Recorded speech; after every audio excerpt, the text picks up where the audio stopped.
Son las 6 de la tarde en Ciudad de México y las 7 en Bogotá, Quito, Lima. Y a esta hora exacta comenzamos Directo América, el programa en el que les traemos las noticias internacionales que han marcado la agenda de hoy.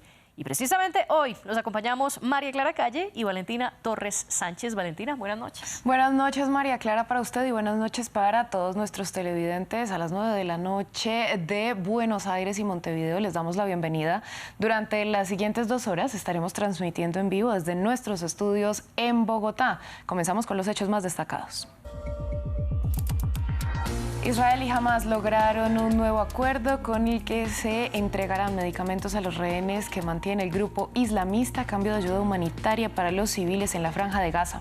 Esto cuando los muertos en el enclave ya son casi 24.300 y después de que Israel anunciara que está cerca de finalizar su fase más intensa en el sur de la franja. El presidente de Francia, Emmanuel Macron, dio la primera rueda de prensa desde que reorganizó su gabinete. Anunció que propondrá varias reformas a la educación y que enviará bombas y misiles de largo alcance a Ucrania. Y el expresidente Donald Trump se presentó este martes ante el tribunal que lleva el caso por difamación a la escritora Jean Carroll y anunció que declarará ante el jurado de 9 personas que fueron elegidas hoy. En mayo pasado, Trump fue declarado culpable de agredir sexualmente a Carroll y difamarla y ahora se busca determinar cuánto debe pagarle. Uno de los múltiples casos que enfrenta Trump, Valentina, y yo les cuento que en el debate de hoy analizaremos cómo está escalando la guerra en Gaza al resto de Medio Oriente. Porque esta semana hubo ataques que, aunque responden a situaciones internas de cada país, también son una reacción a los enfrentamientos entre Israel y Hamas. ¿Cómo se conectan entonces los misiles que los hutíes lanzaron contra las embarcaciones en el Mar Rojo y los ataques de Irán en Siria y en Irak? Ya lo analizaremos en minutos con nuestras invitadas. María Clara, y en economía vamos a hablar del segundo día de la reunión anual del Foro Económico Mundial que centró las conversaciones en el presidente de Ucrania, Volodymyr Zelensky, y en sus peticiones a Occidente para que no olviden la guerra que ese país libra con Rusia, que se ha visto un poco opacada por todo este conflicto en Medio Oriente. Zelensky pidió más apoyo por parte de sus aliados y advirtió a los países que pretenden recortar la ayuda. Revisamos el resumen de Davos en minutos con Juan Pablo Lucumí. Por ahora yo los dejo con María Clara, nos vemos en 1 hora. Iniciamos.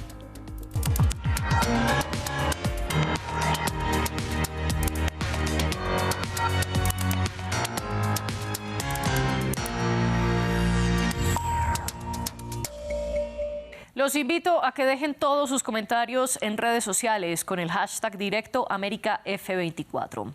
Y nosotros comenzamos esta ronda informativa en Medio Oriente, porque Qatar confirmó que Israel y Hamas llegaron a un nuevo acuerdo con el que se entregarán medicamentos a los rehenes que tiene el grupo islamista.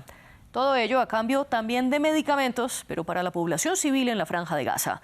El pacto se logró con la mediación de Qatar y de Francia y también incluye otros suministros para los civiles gazatíes. Los fármacos partirán este miércoles desde Doha hacia la ciudad egipcia de Al-Arish. Luego serán transportados a Gaza. El anuncio del acuerdo se conoció luego de que el ejército de Israel informara que terminará su fase intensiva contra Hamas en el norte de la Franja de Gaza. Los militares israelíes añadieron que pronto acabarán con su ofensiva en el sur del enclave palestino. Por su parte, el Ministerio de Salud gazatí informó que esta guerra ha matado a más de 24.200 palestinos. El informe es de Amal Ben-Othman. La etapa intensiva de las operaciones durará 3 meses. Así lo declaró Israel al lanzar su ofensiva en Gaza en respuesta a los ataques de Hamas en su territorio el 7 de octubre. Este lunes, Yoav Gallant, ministro de Defensa de Israel, lo confirmó. Hemos indicado claramente que la fase de operaciones intensivas durará aproximadamente 3 meses. En el norte de la Franja de Gaza, esta fase llegará a su fin. En el sur de la Franja de Gaza, alcanzaremos esta etapa y se terminará pronto. Y en ambos casos, pasaremos a la siguiente fase. Antes del anuncio de Gallant, las autoridades israelíes ya habían insinuado desde principios de 2024 que la guerra había entrado en una nueva fase más específica. Sin embargo, en el terreno, pocos signos lo confirman. Este martes Israel continuó con sus bombardeos masivos en campamentos de refugiados en el sur del enclave. El ejército israelí está matando a niños y jóvenes, nos está destruyendo, nos arroja al frío, pero resistimos. El ejército israelí empezó su ofensiva terrestre el 27 de octubre, golpeando inicialmente el norte del territorio palestino y ordenando a la población que huyera hacia el sur. Pero los combates y bombardeos más intensos se trasladaron luego a esta zona. Hoy, el número de muertos en el enclave asciende a más de 24.200, lo que representa el 1% de la población local. Según un documento de los servicios de inteligencia militar de Estados Unidos, las fuerzas aéreas israelíes lanzaron 29.000 bombas sobre Gaza en las primeras 6 semanas de la guerra, igualando la cantidad arrojada por Washington durante su ofensiva en Irak en 2003, en un país 1000 veces más grande. A pesar de la destrucción, la victoria contra Hamas parece aún lejana, abriendo la perspectiva de una guerra prolongada y complicando un escenario de salida del conflicto. El gobierno iraquí condenó el ataque que Irán lanzó en una parte de su territorio ayer lunes, aunque la Guardia Revolucionaria iraní afirmó que los misiles fueron dirigidos contra un centro de inteligencia de Israel ubicado en la ciudad de Erbil. Irak sostiene que allí no había una sede del Mossad y que hubo 4 civiles muertos. Por ello, el Ministerio de Asuntos Exteriores iraquí presentará una queja ante el Consejo de Seguridad de Naciones Unidas, pues considera que se violó su soberanía y también llamó a consultas a su embajador en Teherán. El presidente francés Emmanuel Macron dio una rueda de prensa con la que reactivó su mandato después de formar un nuevo gobierno, ahora con Gabriel Attal como primer ministro. Tras las críticas que despertó la nueva ley sobre la inmigración, Macron busca reforzar la popularidad del gobierno de cara a las próximas elecciones de 2027. Gabriel Colchen tiene los detalles. Después de un 2023 marcado por 2 reformas impopulares, la de las pensiones y la nueva ley sobre la inmigración, Emmanuel Macron busca reactivar su mandato con un nuevo gobierno unificado y más a la derecha. En su conferencia de prensa propuso varias reformas a la educación. El presidente busca unir a los estudiantes bajo los valores de la República. Se dijo favorable al aprendizaje del himno nacional desde la escuela primaria y al uniforme único en las escuelas, entre otras. A partir de finales de este año instituiremos una ceremonia de graduación en cada colegio y liceo, un rito republicano de unidad, orgullo y reconocimiento. La familia y la escuela en el centro para hacer republicanos y transmitir conocimientos. También propuso medidas para lo que llama el rearme demográfico. Debido a la bajada de la natalidad en el país, quiere luchar contra la infertilidad y reformar el permiso de paternidad. Creo profundamente que la introducción de un nuevo permiso por nacimiento será un elemento útil en dicha estrategia. El permiso por nacimiento sustituirá al actual permiso parental. En primer lugar, estará mejor pagado y permitirá a ambos progenitores estar con su hijo durante 6 meses si así lo desean. Emmanuel Macron también insistió sobre el tema de seguridad y la lucha contra el tráfico de drogas. Finalmente aseguró confiar en la posibilidad de una Francia más fuerte y en progreso.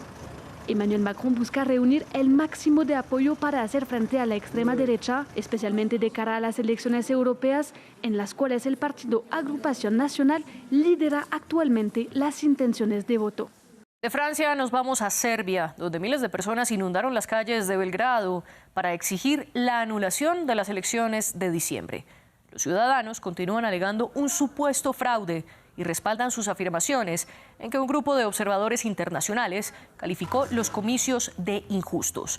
El oficialista Partido Progresista Serbio obtuvo más del 47% en la jornada, pero según los observadores, la ventaja fue producto de sesgo de los medios, de la influencia indebida del presidente Aleksandar Vučić y también de irregularidades en la votación, como la compra de votos.